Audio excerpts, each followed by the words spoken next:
Witness man's best friend takes center stage in a way you've never seen before.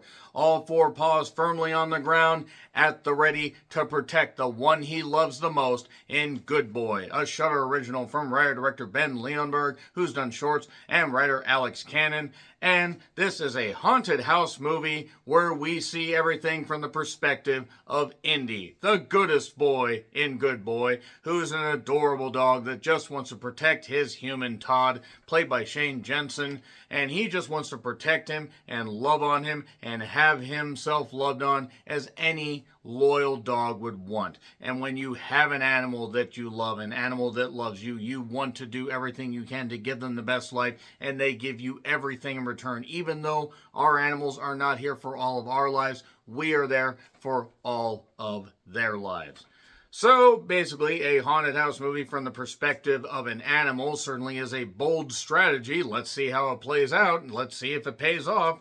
And this has received quite the marketing campaign. I was very, very, very fucking nervous when I read up a little bit about this. I saw the trailer. I was like, oh, this looks, well, it looks professionally shot and well done and everything. And there's actual good atmosphere just in this trailer alone. But, from the perspective of a dog, I actually thought that it was a short film. It was going to appear on Shudder, you know, like as part of the Halloween, like, scare-a-thon or whatever the fuck they call it. I think it's 31 Days of Halloween. Even though it's Halloween year-round in this household, because I always watch me some horror movies. But when I found out about this, I was like, okay. And then I saw that it got a theatrical release, and actually was an expanded theatrical release. Unfortunately, the theater in my town is only playing it at one time each night for the next week. And I decided, you know what, I'm just gonna do it. I'm just gonna go and I'm gonna witness this because I want to see what actually happens. And there's one question that is on everybody's mind. What happens to the dog? Now, even though I usually say that for spoilers, I am going to let you pause this if you don't want to know what happens to the dog. If you don't want to know, I'm going to give you the opportunity to pause it now. Okay, so if you're still here, basically the dog lives. Just want to let you know that right there. A lot of people are worried about that. I was aware that the dog lived. I actually found out from a very good friend of mine, and also I had heard through the grapevine that the dog lived. And good. Now, it is a director's dog, and let me tell you a little bit about this film as far as how it was made. I do also want to say stay for the end credits. You will find out about how this thing was made, a little behind-the-scenes thing. I would love to see a fucking 30 to 35-minute documentary about this. I would love to see that.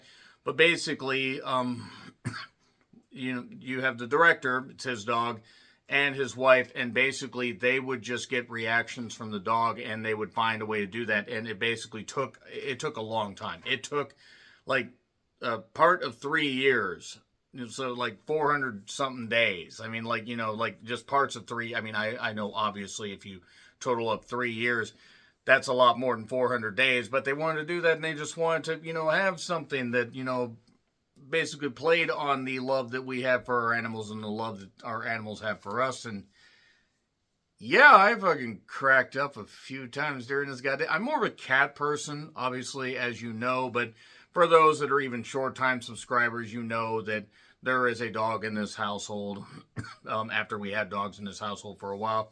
And I brought him on, and if it wasn't so late at night, I actually would have brought him on camera. And adopt, don't shop. Make sure you take care of your animals when, if you are willing to commit, to having an animal. Whether it is a dog, whether it's a cat, whether it's a frickin' marmoset, whether it's a goddamn giraffe. I don't know how you would have a giraffe in your house, but whatever, you make sure you take care of that animal, because that animal is going to give you everything they have and then some. And boy, there are some heartbreaking moments in this. It's also only a 72-minute long movie, but if you stay for the end credits, you can find out a little bit more about how this stuff was filmed. And as things go on, it's actually really just fascinating to see how good of an actor this animal is. It actually is almost, just mind-blowing how good this dog is. And the dog basically is just being itself, or himself. And it really does play on a whole bunch of stuff, but it ends up being pretty heartbreaking. But again, for those that, by the way, since you're kind of in a mild spoiler section here, yes, the dog ends up surviving. The dog ends up living, and that's great. The dog is put in some peril. It is PG-13. But credit to that dog. That dog went through a lot of stuff. There is one moment I will talk about when I go to full spoilers that is an absolutely inspiring thing that had me ready to run through a freaking wall like I was a goddamn Hulk. But good stuff. I do have a couple issues. I think that it stretches its runtime, even in 72 minutes, a little bit much. I think there are a couple periphery characters that, yeah, I get why there's one particular character for like one little plot point, but acting wise, it's really just all about the dog. The human actors are fine for what they are, but really it is like if you had a 30-minute VHS, ironic because VHS Halloween is out as I'm recording this. I'm going to be watching that soon. Essentially, you have just a reliance on the dog, and that can be seen as kind of gimmicky, but really the emotion and the power of this thing, and the fact that it is very well shot. Ben shows himself to be a proper filmmaker, and it really is a very well crafted movie. And it does show how if you want to have a labor of love and you want to do something that's a different perspective and bring light to, a cause and show how good animals can be, even though many of us that are pet owners know that, then this is a good way to do it. It's a really good way to do it. I actually fucking really love this movie. I thought it was great. It's just I was crying on the way home because I feel bad because sometimes I get upset at the dog we have here and I shouldn't. I get upset at the producer sometimes when he wakes me up, but really animals are just there for all their lives and we just need to give them the best. And really that's what it is. So yeah, I'm going to get into some spoilers. It really won't take very long. It's in theaters. Please check it out. Support films like this. 321 spoilers. So yeah, after the mild spoiler section, let's get to this. Essentially, it is Todd's grandpa's house, and the grandfather met an unfortunate end. Now, the supernatural forces in this are kind of an allegory for illness, I will say that much. At least it seems to be. I mean, I don't know. I think there's like kind of a double play on that. Todd, by the way, is sick. He has some form of cancer, some form of illness. And that's got to be heartbreaking for an animal. You see your human that seems like they're doing so good. We see some home movies. After we get an opening where Todd is basically bleeding from his nose and there's this specter of death. It's essentially death coming for his human and he doesn't like that. No animal would. We didn't see some home movies.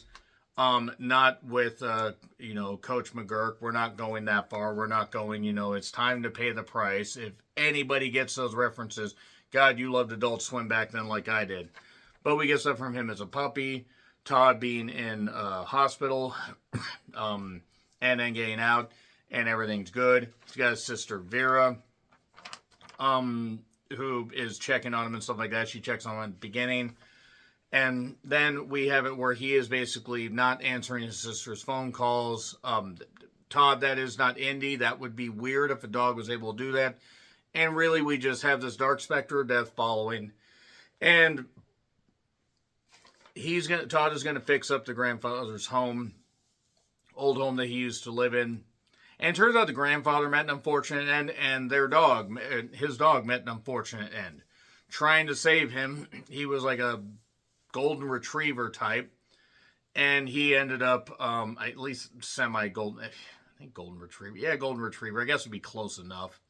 He looked a little short-haired for that, but we do see a handkerchief come into play that Indy is trying to get to like maybe prove stuff, and there are some jump scare moments that actually feel earned. I will say that. But really what it's down to is Todd is getting more sick and Indy can't do anything about it. And a lot of it is whatever the supernatural force is taking him. Now, it could be death just basically pulling him away and Indy is doing everything he can to pull his human back. There is a hunter that is in this. By the way, the guy that played the grandpa was also in You're Next. You'll recognize that actor if you look him up on IMDb because you don't really get to see much of. You can see like one little bit of a shot of him in a flashback, and that's another thing you get. And as you get the dog dreaming, that's nice that you get to see the animals dreaming. And he's, trying to figure out what this stuff means because he's a dog. So there is this hunter that knew the grandfather and even knew Todd back when he was a little wee lad. And basically mentions, hey, be careful, I have a bunch of fox traps around, and that's something that plays in a little bit later. And really just a lot of this is the dog reacting to things. He sees, scratches on the basement door, the cellar door, whatever it is. He hears whining coming from the basement. It is the grandfather's dog. I forget what the grandfather's dog's name was. If they mentioned it, I was probably too anxiety filled to pay attention. Because, again, I may be more of a cat person, but goddammit, I do not like seeing animals in peril or animals upset. So that being said, essentially, Todd for a while is fine, but then he goes out at one point, and this is after it's obvious that Todd is not doing well, and he's ignoring Vera and stuff like that. He starts to get more vicious towards Vera after he gets back, but once he gets back, it's obvious he's changed. It's obvious the illness, cancer, whatever it is, has taken hold, and he is not doing well. And even at one point shoves the dog off the bed like, no, not now. Like, you always want to have your animal cuddle with you. Sometimes we don't. Sometimes we want to be separated. But if the producer likes to sleep on my bed more often, I would love to have him there. He always used to sleep by my head. Now he doesn't anymore. Probably because he hates me. But anyway, that being said, he doesn't hate me. He's just very standoffish because he's a cat. I don't think they could do one of these movies about a cat.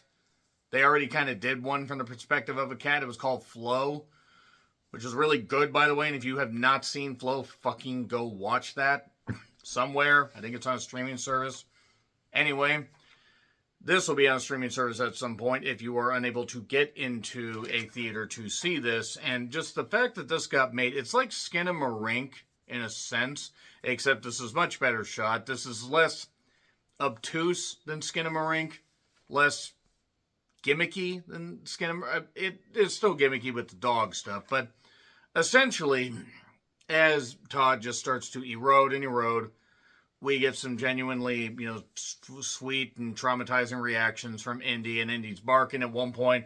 Todd gets pulled out of the Todd's out of the goddamn, bedroom, and the door slams, and Indy doesn't know what the hell he's going to do. He also is seeing the grandfather's dog. He sees the grandfather at one point as the grandfather's dog. There's just a lot of really traumatizing stuff for this.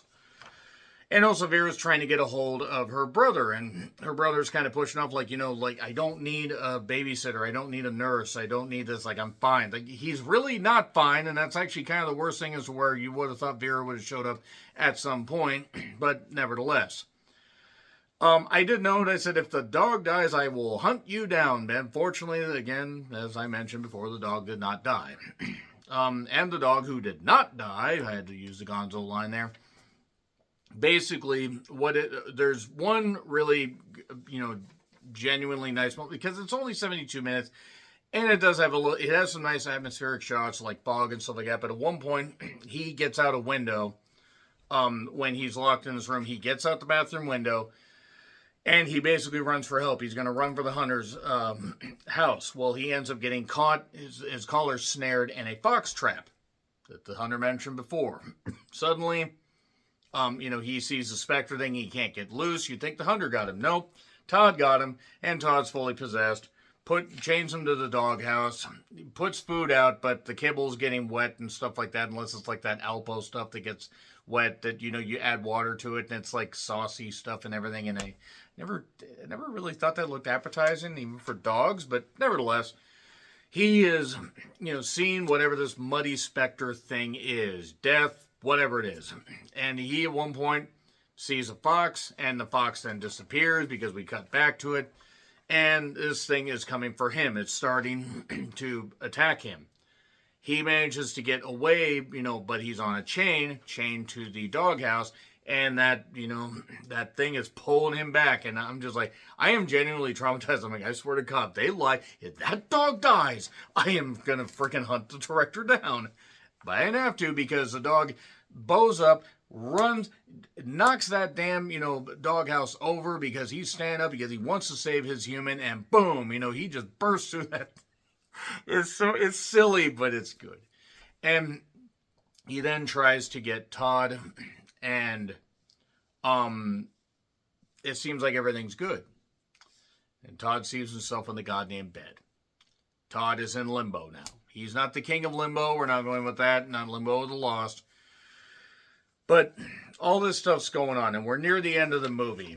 And then he gets dragged by the chain that Todd, was attached to Indy, but Todd has, and now basically Indy gets into the cellar, sees the dog's bones, skin and bones and everything, or his bones and the handkerchief stuff. There was a really good jump scare with the handkerchief underneath like this cabinet thing or whatever the fuck it was. But he ends up essentially, getting there and basically drags out his human. Like, just one final thing. He drags him out. And he does. But then the Specter's there. Whatever it is. And basically he's rotting away. He's dying. He's dying.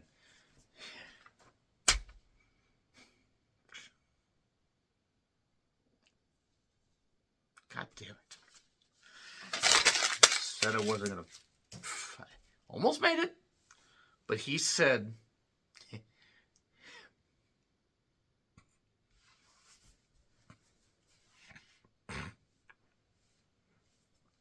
You're a good boy, but you need to stay, because you can't save me.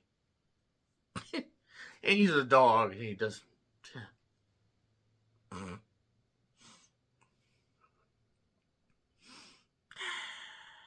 Okay? He's a dog, and he doesn't understand. But he sees him go. And he's sitting there. He's staying. He's not going into the cave or whatever the basement cellar is. And suddenly Vera, I guess, let me go check this out. Opens the cellar door. Oh, there he is. Come on, Indy. And he's always heard a whistle. And the whistle thing actually was something, and then the whistle got used as a fake out, like in a jump scare noise in the basement.